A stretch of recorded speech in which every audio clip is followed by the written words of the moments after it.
Hello, everybody. Welcome to a brand new episode of Pulse Pods. It's your favorite podcast host, DJ El Pablo. Here we go. Here we go. Here we go. Here we go. Here we go. Here we go. Here we go. Here we go. Here we go. Here we go. Here we go. Here we go. Hey everybody, and welcome to a brand new episode of Pulse Pods. Are you trying to find true meaning to life and living? Then you are the right place.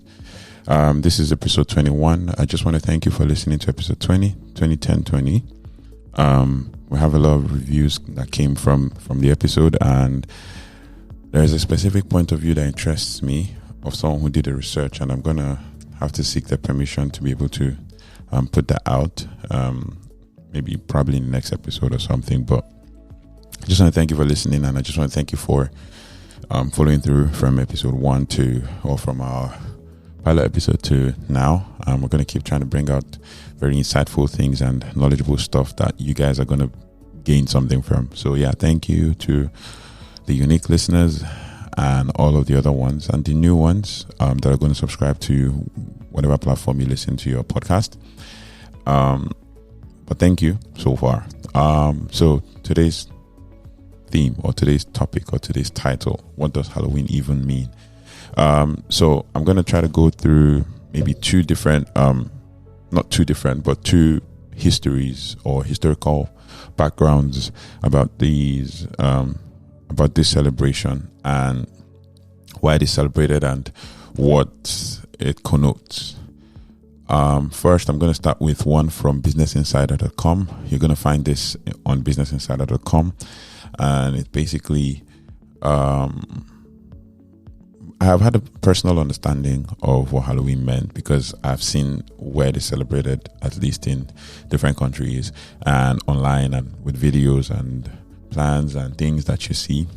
But I'm going to just try to go through this one from Business Insider because there's a whole lot of research that's gone into it, and I've also done my own research, my own background research, and most of them are linked to each other and they're based off of each other. So Halloween is the spookiest night of the year. It is also boon to the retail industry. So it's basically like the retail industry actually gains a lot from Halloween because of like the sale of costumes. During the pandemic as well, it was also like people were, even though they were not going to the stores to pick out their costumes and things, or props, as the artistic people would say, they still order stuff online and all. But according to National Retail Federation, Halloween spending in the US projected to reach about 8 billion in 2020, with 58% of people planning on celebrating. But where did these strange practices come from? It turns out that a lot of these customs date back centuries.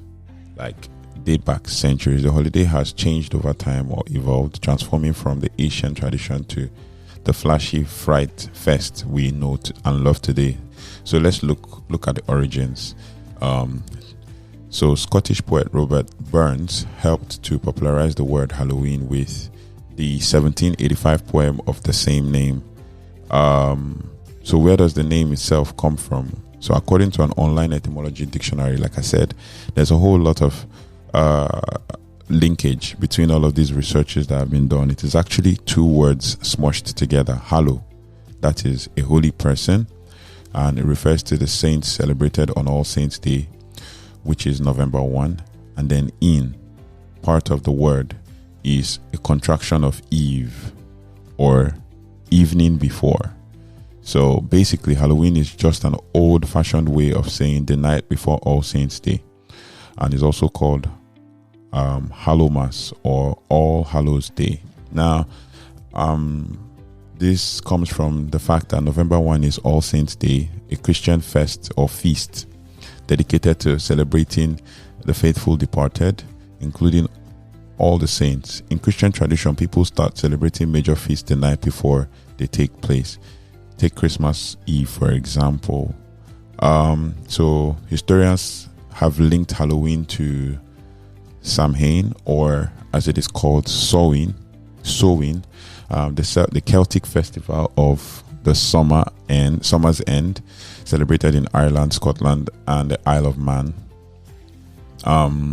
According to the Celtic mythology, the veil between the other world and our world thins during Samhain or Sowing, making it easier for spirits and the souls of the dead to return.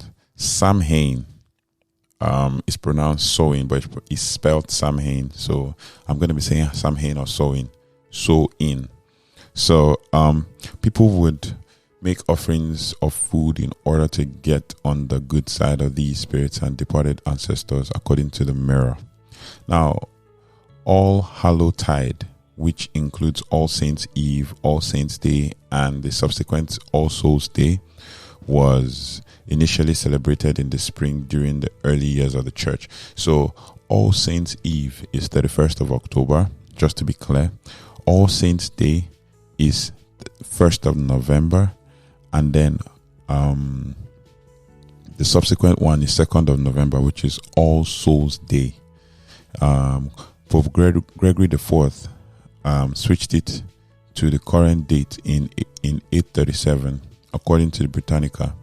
Now, his reasons were unclear, although influenced from Celtic factions of the church and the fact that it makes sense to commemorate death during the fall are possibilities of the reason why. So Halloween has come to be most closely associated with the pumpkin, but apples have played an important role in the history. After all, apples make numerous appearances in Celtic mythology and are often connected to the other world.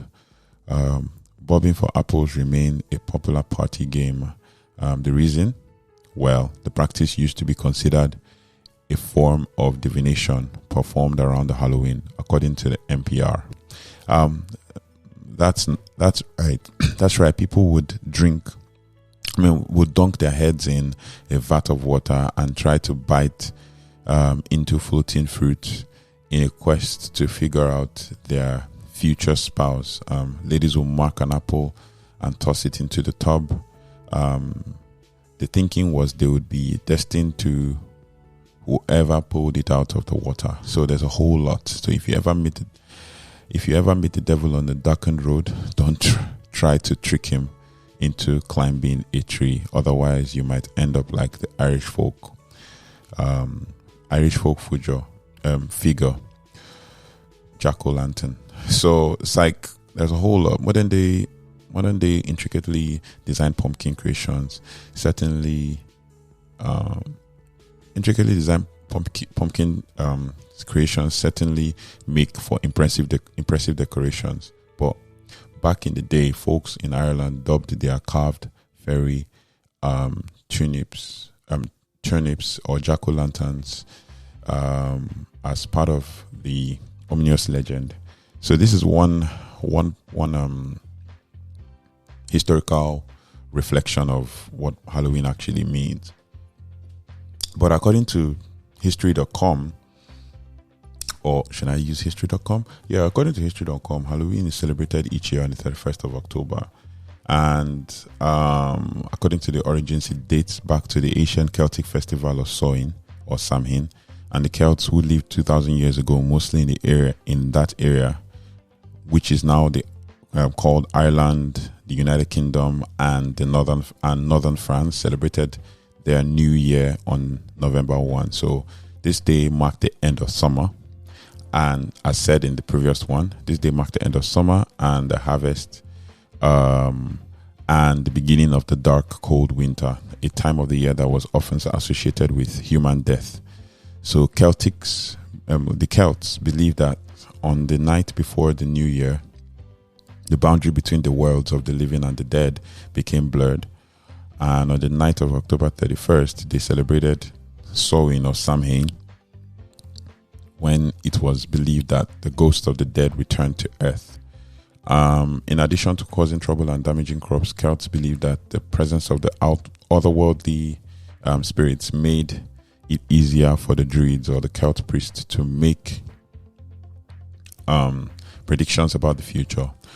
For other people entirely for a people entirely dependent on the volatile natural world, these prophecies were an important source of comfort during the long and dark winter. Now, to commemorate the event, Druids built huge sacred bonfires where the people gathered to burn crops and animals as sacrifices to the Celtic deities. And during the celebration, the Celts wore costumes typically consisting of animal heads and skins, and attempted to tell each other's fortunes. And when the celebration was over, they would relight their hearth fires, and they had these fires that they had also extinguished the night before from the sacred bonfire to help protect them during the coming winter. So there's a whole lot of history that has made Halloween to evolve. Basically, in summary of all I'm saying is, like, the night before the Day of the Saints, or the day of the Day of the Saints, is 31st of October, and it is called All Hallows Eve, hence the name Halloween.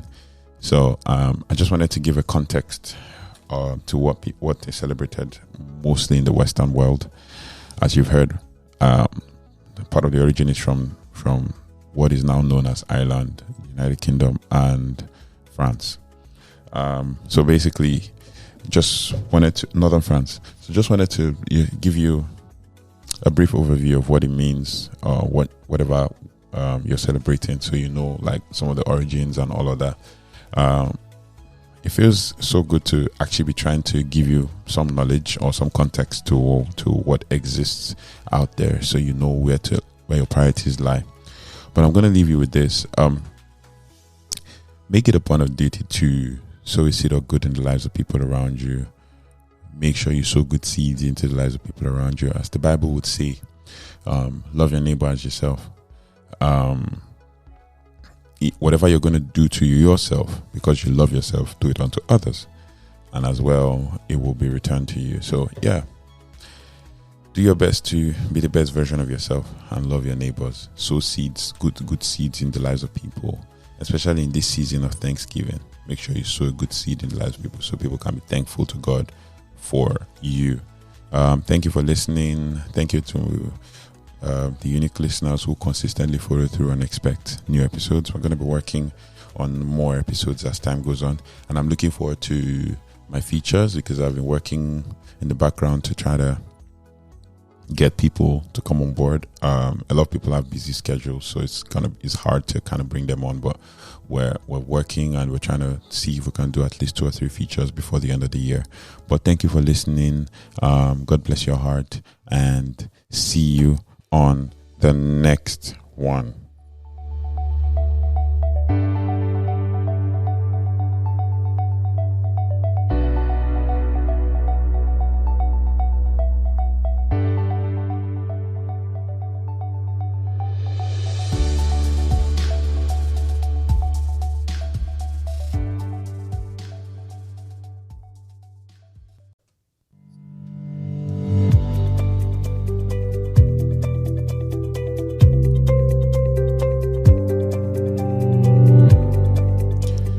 Thank you for listening to Pulse Pods today. We hope you've learned something valuable to help with your daily life and living.